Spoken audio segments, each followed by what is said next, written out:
안녕하세요. 오늘은 정말 특별한 기도를 한번 들여다볼까 합니다. 바로 죽음의 문턱에서 터져나온 절박한 감서의 기도, 시편 116편인데요. 이걸 그냥 읽는 게 아니라 초기 기독교 사상가들, 그러니까 교부들의 지혜를 통해서 아주 깊이 있게 파고들어 볼 겁니다. 수천 년 전의 이 기도가 과연 오늘을 살아가는 우리의 고뇌에 어떤 이야기를 건네줄 수 있을지 지금부터 함께 그 의미를 찾아가 보시죠. 자, 시작부터 정말 숨이 턱 막히죠? 모든 것이 그냥 끝났다고 느껴지는 바로 그 순간, 시편 기자가 느꼈을 이 생생한 절망감에서부터 오늘 우리의 여정을 시작해보려고 합니다. 이 강력한 한 구절이 우리를 시편의 가장 깊은 심장부로 이끌어줄 겁니다. 오늘 이야기는 이렇게 5가지 흐름을 따라가 볼 거예요. 절망에서 시작해서 구원을 맛보고 또 거기에 어떻게 감사로 응답하는지로 나아가는 이 시편의 여정을 그대로 따라가 보겠습니다. 네, 그럼 첫 번째 이야기부터 시작해볼까요? 모든 게 무너져 내리던 그 순간의 시편 기자, 그리고 그 목소리를 들어주셨다는 어찌 보면 아주 단순하지만 가장 근본적인 하느님의 행위에 한번 초점을 맞춰보겠습니다. 여기서 정말 흥미로운 지점이 뭐냐면요. 교부들이 이 사랑을 어떻게 해석했냐는 거예요. 이게 뭐랄까, 제가 주님을 사랑하니까 제 기도 좀 들어주세요 하는 그런 조건 같은 게 아니었다는 거죠. 정반대예요. 정말 모든 게 끝났다고 생각한 그 위기의 순간에 내 목소리를 그냥 들어주셨다는 그 사실 하나만으로 터져나온 폭발적인 감사의 응답이라는 겁니다. 그쵸? 결국 사랑이라는 건 들어주는 데서부터 시작되는 거구나 하고 깨닫게 되는 거죠. 자, 이제 시편의 심장부로 한번 들어가 보겠습니다. 도저히 피할 수 없는 이 죽음이라는 문제와 정면으로 마주하는 순간, 그리고 바로 그곳에 개입하시는 신적인 구원, 그 위대한 전환점에 대한 이야기입니다. 시편 기자가 처한 상황이 바로 이런 겁니다. 그야말로 최악이죠. 육체적인 고통이랑 영적인 공포가 막 뒤섞여서 아무것도 할 수 없는 완전한 무기력 상태. 교부들은 바로 이 지점을 봤어요. 아, 인간의 어떤 노력도 다 소용없고 오직 신의 개인만이 유일한 희망이 되는 순간이 바로 여기구나. 그런데 말이죠. 주님께서 들으셨습니다. 그냥 들으셨어요. 뭐 갑자기 하늘이 열리고 그런 기적이 일어난 게 아니에요. 그보다 먼저 그저 내 목소리에 귀를 기울여주셨다는 이 정말 단순한 사실 하나가 이 모든 절망적인 상황을 완전히 뒤집어버리는 결정적인 전환점이 되는 겁니다. 와, 이게 이 이야기의 가장 극적인 반전이라고 할 수 있겠죠?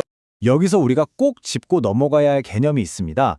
바로 교부들이 말한 2가지 죽음인데요. 그냥 몸이 죽는 물리적인 죽음이 있고 그것보다 더 근원적인 공포가 있는데 그건 바로 하느님과 영원히 단절되는 영원의 죽음이라는 거예요.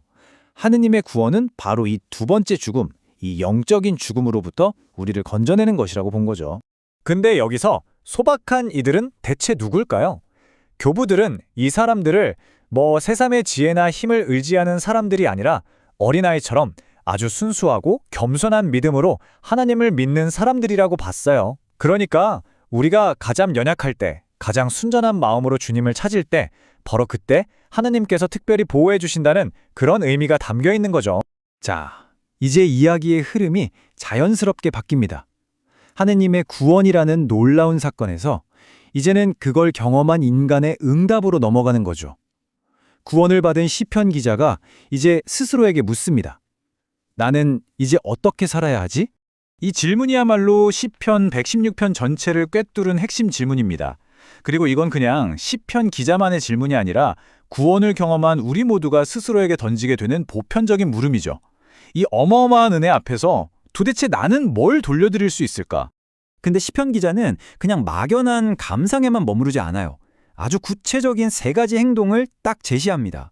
이건 뭐랄까, 감사를 그냥 느끼는 걸 넘어서서 실제로 실천하며 살아가는 삶의 청사진 같은 거라고 할 수 있겠네요.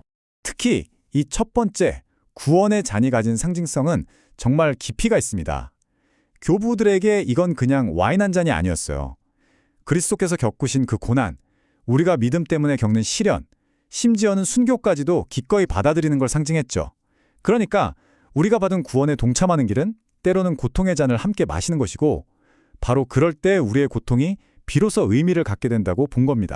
그런데 갑자기 좀 뜬금없어 보이는 이 냉소적인 구절은 어떻게 이해해야 할까요?